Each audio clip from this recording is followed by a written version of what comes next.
CIDCO MIDC police ठाण्यात दाखल झालेल्या 5 वर्षीय दिव्यांग बालक हत्या प्रकरणाचा पोलिसांनी अवघ्या काही तासात उलगडा केलाय।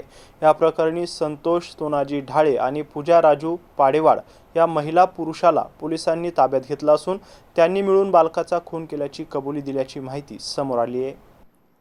गुन्हे शाखेच्या पथकाने घटनास्थळी तपास करत परिसरात कसून चौकशी केली। गुप्त माहितीदाराकडून मिळालेल्या माहितीच्या आधारे मृत बालकाची ओळख सावित्रीनगर चिकलठाणा येथील असल्याचं निष्पन्न झालं। पोलिसांनी संबंधित परिसरात तपास केला असता आरोपी महिला आणि पुरुष घरातून फरार झाल्याचं समोर आलं। आधार कार्डच्या आधारे आरोपी संतोष ढाळे यांचं मूळ गाव रिसोड तालुक्यातील मोब जिल्हा वाशिम असल्याची माहिती मिळाली। त्यानंतर पोलिसांच्या पथकानं वाशिम, अकोला, अमरावती आणि बुलढाणा या 4 जिल्ह्यात तब्बल 550 किलोमीटर प्रवास करून आरोपींचा शोध घेतला। देऊळगाव राजा येथे आरोपी लपल्याची माहिती मिळाल्यानंतर स्थानिक पोलिसांच्या मदतीने दोघांना ताब्यात घेण्यात आलं। चौकशी दरम्यान त्यांनी गुन्ह्याची कबुली दिल्याचं पोलिसांनी सांगितलं। आरोपींना छत्रपती संभाजीनगर येथे आणून MIDC सिडको पोलिसांच्या ताब्यात देण्यात आलंय।